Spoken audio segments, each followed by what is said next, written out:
Merci Franck Arnaud. Allez, on va faire nos échanges tout à l'heure même avec William. Bonjour William. Bonjour Bonjour Tanguy. Eric. Bonjour Tanguy. En code d'éthique pour les agents de l'administration publique. Il y avait longtemps que cela existait. Est-ce qu'on a l'impression véritablement que ça a apporté quelque chose au comportement des agents de l'administration, Eric? Je pense que le problème, il faut l'évaluer d'abord au niveau de l'administration elle-même, mais surtout aussi au niveau de chaque cadre membre de cette administration. Déjà, nous savons qu'avant d'accéder à l'administration publique en tant que citoyen, on est déjà épris d'un certain nombre de principes d'éthique et de valeurs. Autrement, on ne peut pas se retrouver dans l'administration publique. Il y a un minimum de respect, n'est-ce pas, qu'il faut avoir pour soi-même et pour le travail qu'on est allé véritablement faire. Parfois, on se surprend de voir des cadres dans certains comportements et puis on se pose bien des questions. Même en l'absence des tests, on ne devrait pas observer ces genres de comportements. Je pense que les tests viennent rappeler aux cadres, à toutes les personnes qui travaillent dans l'administration publique, les comportements qu'il faut avoir, comment est-ce qu'il faut respecter les citoyens qui viennent pour différents services. En gros, une sorte de référentiel de comment est-ce qu'il faut véritablement faire fonctionner l'administration publique. Maintenant, est-ce que cela est respecté? Est-ce qu'au-delà de ce que soi-même on doit pouvoir observer, n'est-ce pas? Est-ce que ce qui est inscrit et transcrit dans les tests, dans les documents sont véritablement suivis? Je pense que vous en avez qui font certainement des efforts au quotidien en respectant la conduite à tenue. En même temps, vous en avez aussi qui foulent au pied véritablement les bases même de l'administration publique. Il y a une question qui est revenue dans le commentaire de Franck, l'égalité du service public. Est-ce que William et moi, devant un cadre, nous sommes traités de la même façon? Est-ce que nous sommes reçus de la même façon? Je pense que ça varie d'une personne à une autre en fonction de la connaissance que vous avez du cadre, en fonction des liens que vous avez avec telle personne, et pourquoi pas en fonction de combien vous êtes prêt à mettre véritablement sur le dossier. Donc il y a tellement de paramètres qui entrent en ligne de compte qui fait qu'il y a forcément un déséquilibre dans le traitement dont subissent matin, midi, soir nos concitoyens.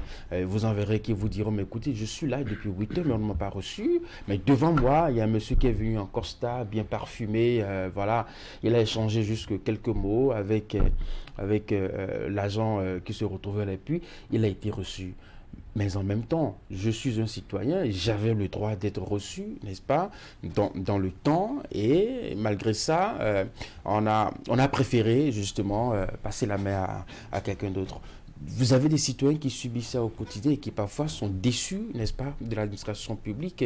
Quand il est question d'aller chercher un dossier ou d'aller régler un problème, on pense déjà véritablement dans sa tête à ces va-et-vient qu'on fera dans les couloirs de l'administration publique, au point où on est complètement déçu. Le besoin même d'aller vers l'administration publique pour la recherche de solutions vous quitte. Heureusement qu'aujourd'hui on parle de dématérialisation, où il y a un certain nombre de services que vous pouvez déjà faire depuis votre téléphone portable. Je pense que ça réduit un peu la peine de nos concitoyens. Mais toujours est-il qu'il faut observer avec beaucoup d'attention, n'est-ce pas, le comportement de nos cadres. Est-ce qu'à la lumière après ce test, est-ce qu'il y a des mécanismes de contrôle qui évaluent véritablement comment est-ce que chaque cadre travaille dans son bureau dans l'administration publique? William.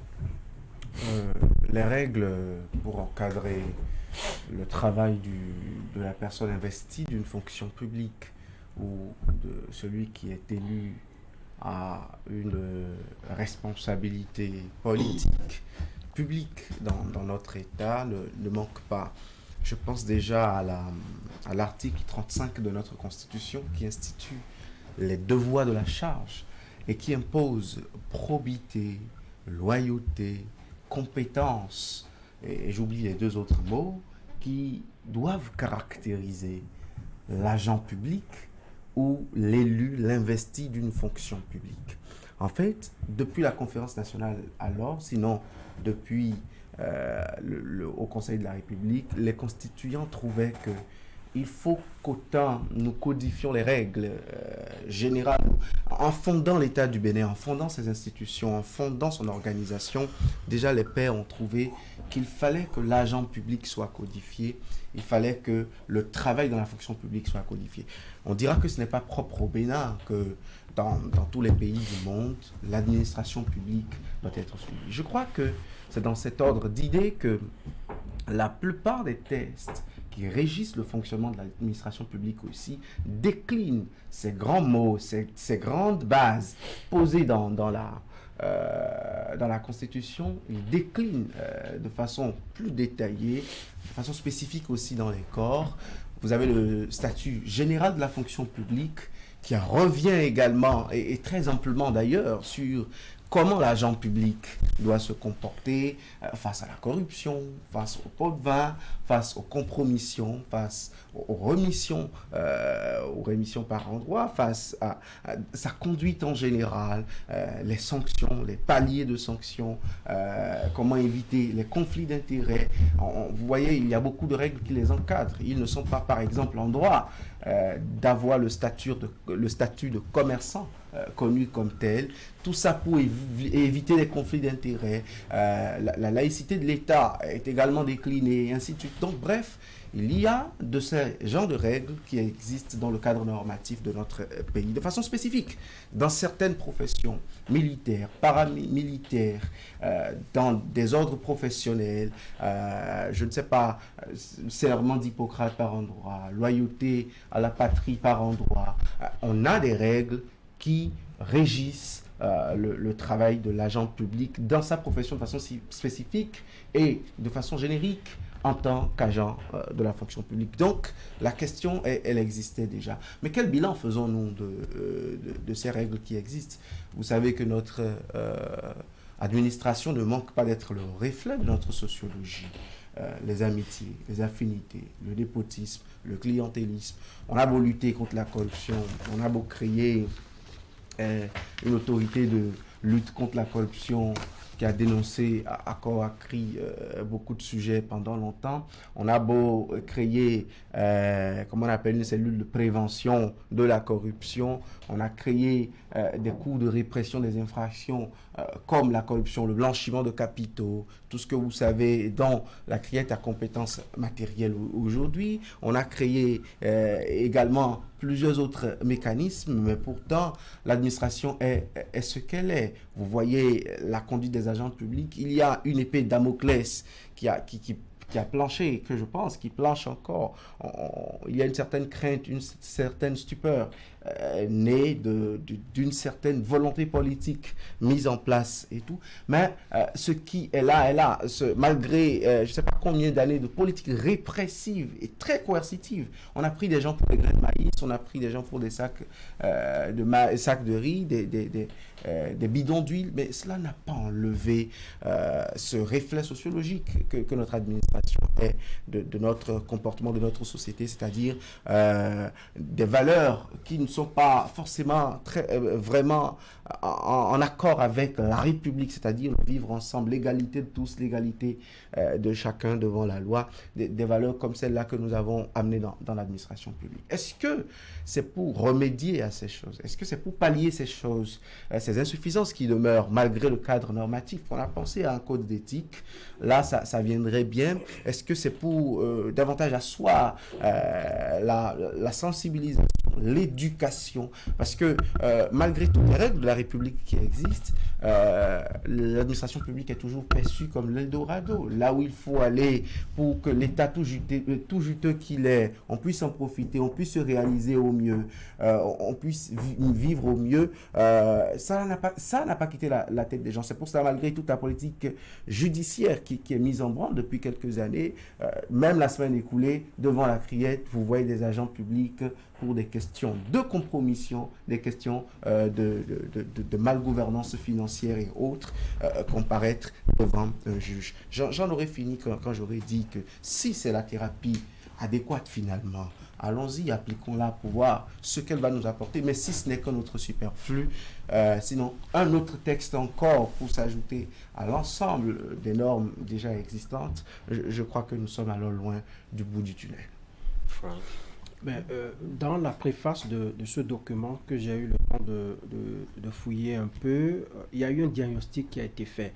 On a parlé par exemple de la politisation de la fonction publique avec des nominations basées sur le clientélisme, l'inefficacité de contrôle, la lourdeur et la lenteur et la lourdeur dans les procédures judiciaires, le manque d'éthique et bien d'autres mots qu'on a relevés dans l'administration. Je pense que ce code vient renforcer ce qui existait parce que depuis que le Bénin est Bénin, je pense qu'il y a eu une série de règles et William l'a si bien dit. Déjà, la Constitution qui constitue notre loi fondamentale avait déjà prévu des dispositions qui devraient régir un peu l'administration et devaient nous épargner et toutes ces déviances que nous observons. Mais l'homme reste ce qu'il est et lorsque vous prenez des mesures pour faire avancer les choses et on pense d'abord à son bien-être, à ce que, qu'est-ce que j'y gagne, ce code-là, qu'est-ce que ça m'apporte. Ce n'est pas cela qu'on devrait dire. On devrait dire qu'est-ce que ça permet au pays de faire pour avancer. On ne se pose pas cette question-là.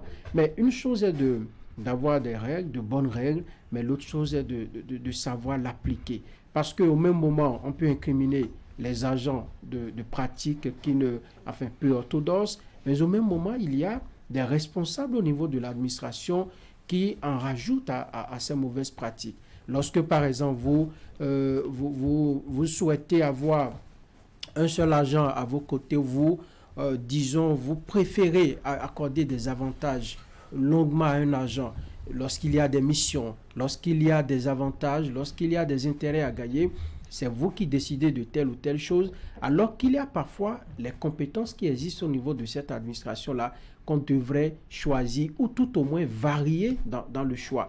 Mais ça ne se fait pas. Il y a des responsables de l'administration qui se prêtent à ce jeu, ce qui fût davantage et certains qui n'ont pas ce qu'on appelle des parrains, qui n'ont pas des gens sur qui s'adosser. Et lorsque ça se passe comme ça, l'accumulation de frustration, ça amène à ce que ça amène.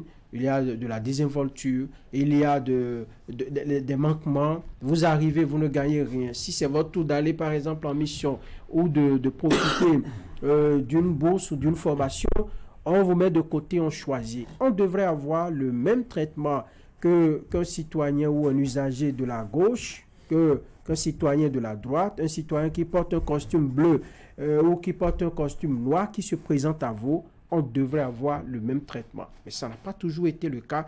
Et je pense que ce code-là, s'il était vraiment appliqué, il y a un peu de tout dedans. Ça devrait nous permettre un peu d'évoluer au niveau de l'administration publique. Je pense même qu'il faut aller loin au niveau du privé aussi. Parce que l'administration publique aujourd'hui ne peut pas fonctionner sans l'administration privée. Mais lorsqu'on se concentre seulement sur l'administration publique, les gens passent un concours, ils arrivent, c'est que pour eux, dans 2 ou 3 ans, les rappels, les primes et tout ça, on rêve beaucoup lorsqu'on est dans l'administration publique. Alors qu'au niveau de l'administration privée, c'est que c'est d'abord votre efficacité, c'est d'abord votre capacité à produire qui vous font grandir ou gravir des échelons. On devrait davantage trouver la passerelle pour faire appliquer cela au niveau de l'administration en général. Parce que si ça marche de l'autre côté, si ça doit venir, une entreprise qui doit, par exemple, bénéficier des prestations de l'administration publique et vient, on lui oppose toute la lourdeur que nous connaissons, toute la lenteur que nous connaissons, ça veut dire qu'il y a un problème, il y a quelque chose qui cloche. Donc, pour moi, il faut prendre le problème dans sa globalité. L'administration publique est en partie malade parce que les mauvaises pratiques ne cessent pas. Mais je pense que si la solution est là, nous devons trouver les moyens pour faire appliquer ces règles-là et surtout évaluer pour voir si ça marche ou si ça ne marche pas. Il faut tenir compte de la sociologie de notre pays, il faut tenir compte des mentalités, il faut tenir également compte de l'homme pris de façon intrinsèque. Parce que si vous ne considérez pas tous ces aspects-là, vous risquez de passer à côté de la plaque. Est-ce qu'on a besoin de rappeler à travers un code les règles de comportement qu'un employé doit avoir quand il a un contrat avec la maison qu'il emploie, quand il a un cahier de charge quand il sait le travail pour lequel on l'a recruté et les conditions dans lesquelles il doit les servir. Faut-il lui rappeler encore les règles morales? C'est une question de bon sens, non? Ne pas se laisser corrompre, servir de façon loyale, de façon équitable, ne pas tenir compte du rang, etc. Venir à l'heure au boulot. William, on a besoin de rappeler cela dans un code. De base, c'est le bon sens, mais désormais, c'est la loi. Sinon, que les règles de la République l'imposent. Donc, au-delà du bon sens, c'est juridiquement encadré. Et pour ça, il faut faire appel d'abord au bon sens, mais ensuite, il faut, même si on n'a pas le bon sens, même si on est très en froid avec les règles de la morale, il faut s'imposer de respecter les règles de la République. Et au nom de ça, il faut quand même une certaine hauteur d'esprit, et il faut s'adapter en tant qu'agent de la fonction publique. Maintenant, si votre question est du côté des initiateurs de ce code, moi, je présume que dans leur diagnostic, ils ont trouvé qu'il faut encore un code de plus pour adoucir les agents réfractaires de la fonction publique. Dieu seul sait combien ils sont nombreux. En fait, que leur thérapie, leur diagnostic à eux trouve qu'il faut cette thérapie-là au mal actuel. Sinon, en fait, comprenons que la répression a pris par là, qu'en fait, ça change des mentalités, ça peut faire peur à certains, mais à d'autres non. Ça peut toucher une, deux personnes, mais le voisin d'à côté se trouve un peu trop intelligent pour échapper à cette correction ou à la verge qui fouette tout le monde. Mais quand j'ai fini de dire ça, je dirais que le gouvernant aussi, parfois, sans le savoir, favorise certains comportements dans l'administration publique. Vous voyez, quand un cadre dit apolitique est nommé à une fonction technique, et que vous voyez l'année d'après ou 2 ans après, vous le voyez dans un meeting en train de soutenir le responsable auquel il est annexé, avec qui il a travaillé en tant que technicien, alors que de base, vous l'avez peut-être connu au quartier, il disait que jamais il ne serait politique, que la politique c'est trop intrigueux, et qu'il y a beaucoup de vices en politique, un peu comme les gens s'amusent à le dire vulgairement, et que 2 ans après, vous le voyez dans un meeting, il ne prend peut-être pas la parole, mais il est un soutien encore technique sur le plan politique de ce cadre. Ne demandez pas aux jeunes qui trouvent que quand ils ont fini l'université, il n'y a rien à faire. Ce n'est qu'en se donnant une couleur politique qu'ils vont pouvoir réussir. Je trouve que des pratiques comme étant, on regarde dans les organisations de jeunesse des partis politiques, on regarde ainsi de suite, pour jeter quelques grâces aux gens. Vous savez, si c'est sur ce critère que finalement ça aboutit, la fonction publique ou la fonction politique relevant d'une responsabilité publique, ne dites pas d'oublier cette famille. L'ingratitude n'est pas de notre sociologie. Et c'est justement cette démarcation entre notre sociologie et les règles de la République moderne qui sont cette démarcation que nous n'arrivons pas à faire une fois que nous sommes investis de la fonction publique. Moi, je suis de ceux qui pensent que la morale doit revenir en force à l'école. On dira que toutes les règles qu'on nous a enseignées à l'école, on n'a pas pu les respecter, certes. Mais de plus en plus, il faut une masse critique de gens à soumettre, à exposer de façon quotidienne aux règles de la République. Je pense que dans l'administration publique, en politique, investi dans les fonctions politiques, les principales, relevant des principaux pouvoirs qui sont ceux de la République, la plupart des cadres dans lesquels nous nous retrouvons, certains dysfonctionnements consubstantiels à l'existence, sinon à la présence de certains cadres béninois dans ces cadres, dans ces endroits, dans ces milieux, sont dus au fait que ils n'ont pas forcément été très amis aux règles de la République, ils ne se sont pas forcément vraiment familiarisés aux règles de la République, du vivre ensemble dans une res publica, dans une chose commune, dans la chose de tous. Et c'est là-dessus que moi je voudrais qu'on mette l'accent, que l'instituteur qui véhicule le savoir, la connaissance, inculque le savoir-vivre, le savoir-être à l'apprenant,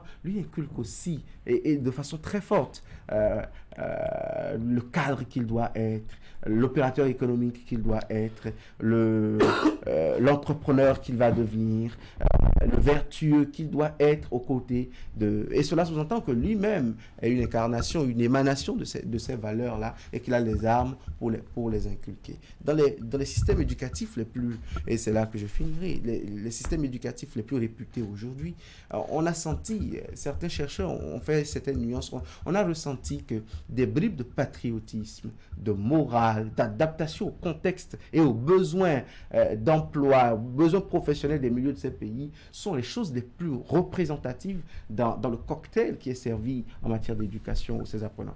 Aux apprenants, je pense aux pays de la Scandinave, je pense à certains autres États dans lesquels on reconnaît qu'ils ont bâti de meilleurs citoyens. Ils ont bâti des travailleurs, des développeurs, des gens qui n'attendent pas l'État, des gens qui servent bien l'État en retour quand ils s'y mettent, des gens qui vont à des fonctions politiques très hautes pour être dans le bénévolat à la limite, qui n'ont presque pas de salaire politique, qui n'ont que des primes, des émoluments de fonctionnement.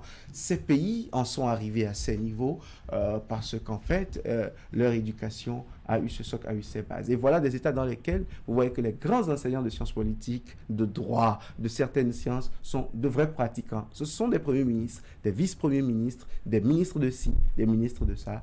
Je pense qu'on peut y arriver aussi dans les pays comme les nôtres, sinon le seul que nous avons, le Bénin. Alors, avant Eric, je vais vous raconter une petite histoire. Voilà un fonctionnaire de l'État qui se retrouve dans une délégation qui doit se rendre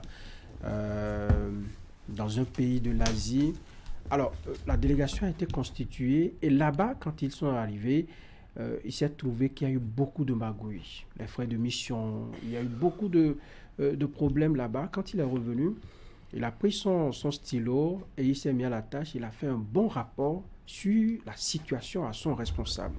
Mais figurez-vous que celui-là, il est parti à la retraite presque démuni. Il est parti à la retraite sans un franc, tout simplement parce que ce dont il devait, il devait jouir, ce qui devait jouir comme avantage dans l'administration, puisque ce ne sont pas forcément les salaires tout crus là qui construisent les maisons que vous voyez. Il y a les primes, il y a les petits avantages, les frais de mission, les per diem que vous économisez, mais on ne lui a plus jamais permis de mettre le pied dans l'avion ou de mettre le pied dans une voiture pour aller dans une mission, tout simplement parce qu'il a la langue trop pendue. C'est-à-dire que ceux qui sont prêts à voir les choses marcher au niveau de l'administration, à voir, disons, les bonnes pratiques s'exercer dans l'administration, ceux-là sont voués aux hégémonies. Ils ne sont pas considérés et dans la plupart des cas, il y a des exemples dans chaque famille. Vous les voyez quand vous êtes trop intègre au niveau de l'administration, c'est que vous avez fait vœu de pauvreté, vous avez fait un mariage parfait avec la déchéance et vous vous retrouvez à la retraite sans rien.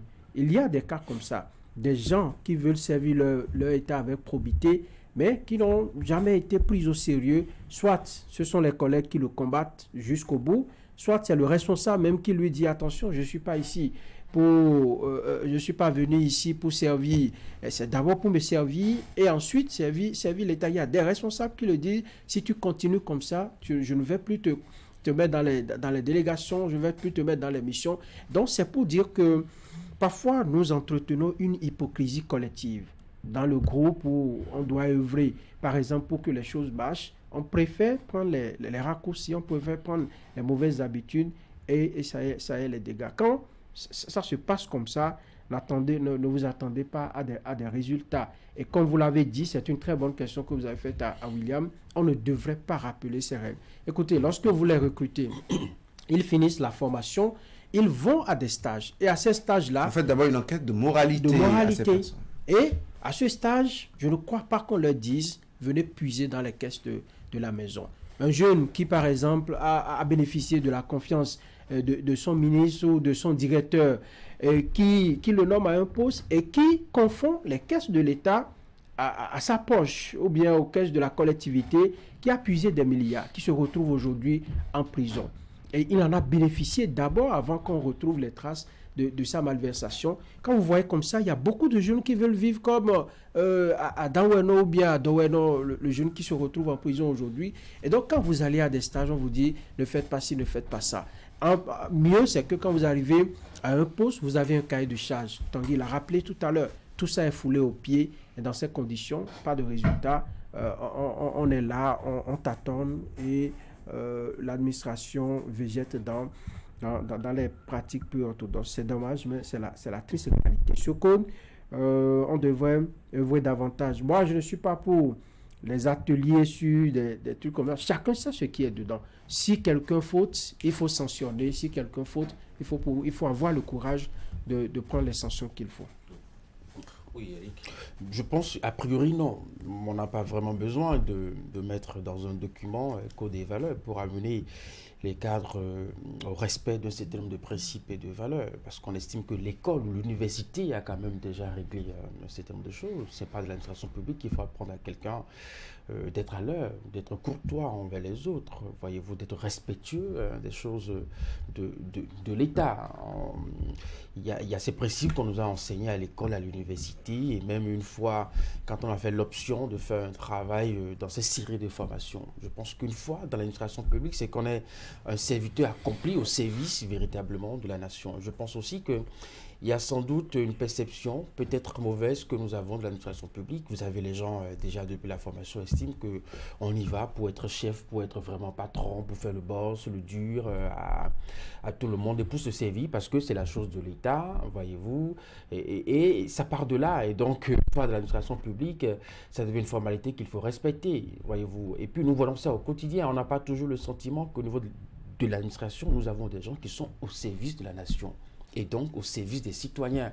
Vous avez affaire à des demi-dieux, pratiquement des gens qu'il faut vraiment, à qui il faut savoir placer des mots pour avoir leur attention, ne serait-ce que quelques secondes. Vous imaginez. Nous avons vu ici une délégation de membres de formation politique qui sont allés en Chine visiter le parti chinois. Et dedans, on leur a fait savoir que là-bas, à l'école du parti, les cadres qui se retrouvent dans l'administration publique, on les forme d'abord, n'est-ce pas, au respect des principes de l'État et de la chose de l'État. Et quand une fois ces personnes se retrouvent à ces postes, vous les voyez vraiment respecter de façon religieuse à la lettre, véritablement en Chine, les principes de l'État.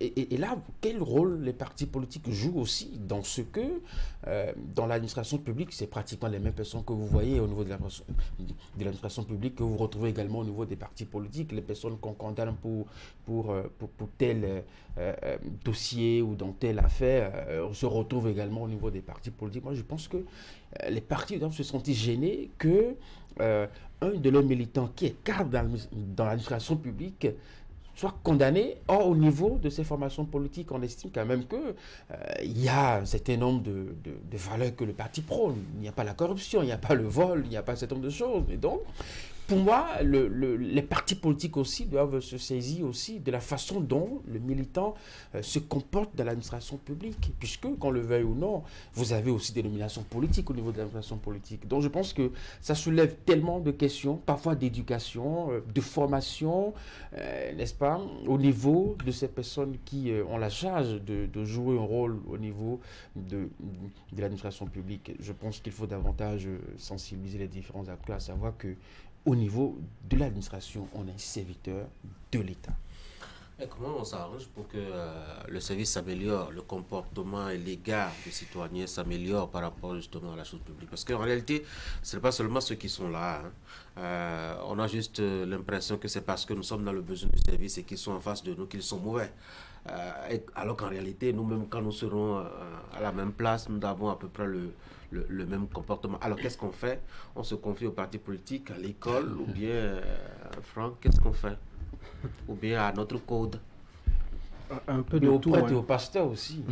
Moi, je pense qu'il faut... Si les pasteurs nous ont rappelé dans ce pays déjà que l'époque où Jésus prêchait les pieds nus est révolue et qu'il faut faire attention désormais, je me demande Attention à ne pas heurter les sensibilités. Et j'espère que... Non, c'est sur ce plateau, qu'un pasteur a dit ouvertement que l'époque où Jésus prêchait la bonne parole pieds nus, que ça évolue. Quand moi je Que fais ça, référence au pasteur, Oui. au prêtre, c'est le rôle que la religion aussi doit pouvoir jouer. Oui, Parce absolument, que je suis quand d'accord. on a fini de servir l'État toute la semaine, William, le dimanche, on se retrouve à l'église.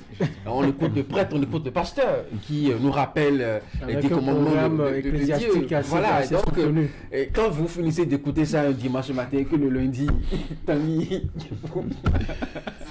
Bon, adressons la parole à William en premier. vous cherchiez Franck.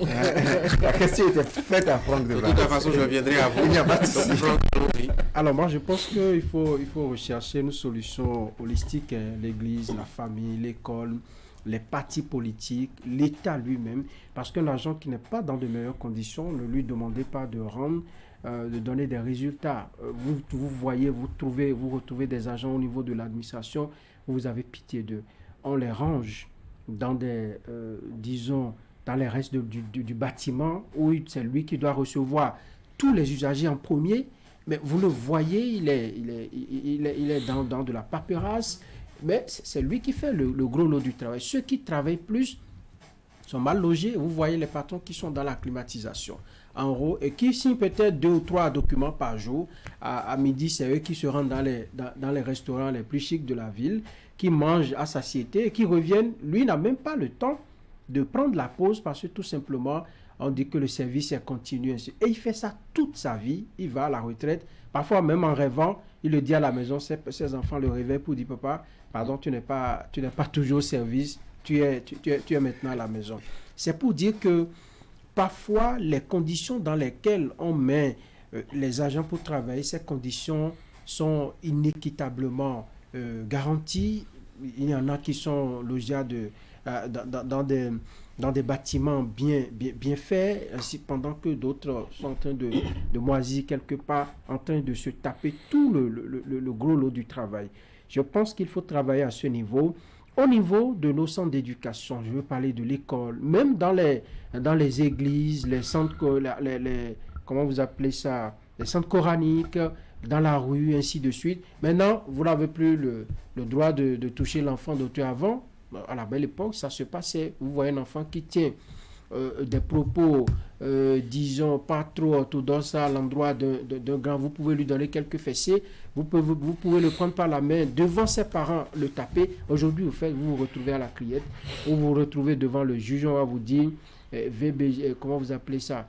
Oui, c'est le même lot. Hein. Oui, le même lot. Vous avez exercé de la violence. C'est pas le même lot. Hein. Même quand vous criez sur votre enfant et qu'il se sent vexé ou il se retracte en lui-même, on vous dit que vous avez exercé de la violence. Dans quel monde sommes-nous? Donc tout cela réjaillit sur les agents au niveau de l'administration. Lorsque le patron vient, il donne des ordres avec un ton, disons, ferme, on trouve que, bon, qu'il est en train d'exercer de la violence sur l'agent. Et il peut porter plainte, on va vous appeler pour aller perdre un peu de temps devant le juge. Moi, je pense que c'est une solution qu'il faut trouver dans sa globalité, de la cellule familiale jusqu'au niveau de l'État, au niveau supérieur de l'État.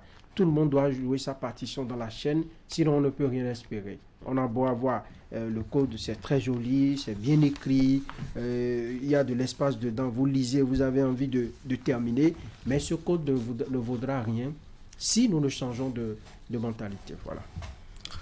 L'évocation de la situation avec les enfants me rappelle cette situation qu'il y a eu en France avec les violences où on a détecté parmi les jeunes qui cassaient des adolescents, des gens qui n'avaient même pas 16 ans, etc.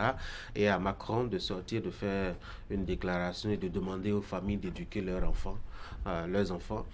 Et quelques membres de famille de répondre aussi, de permettre à la loi, de demander à la loi de pouvoir éduquer l'enfant. Parce que quand vous criez sur l'enfant, la loi vient vous chercher rapidement. Aujourd'hui, on a tout confié à la loi comme si la loi pouvait façonner l'individu, alors qu'en réalité, l'individu est un produit difficilement malléable et qui ne peut pas être malléable par les c'est l'inverse, la loi devait être l'expression de la volonté générale. Absolument. En fait, c'est de base, oui.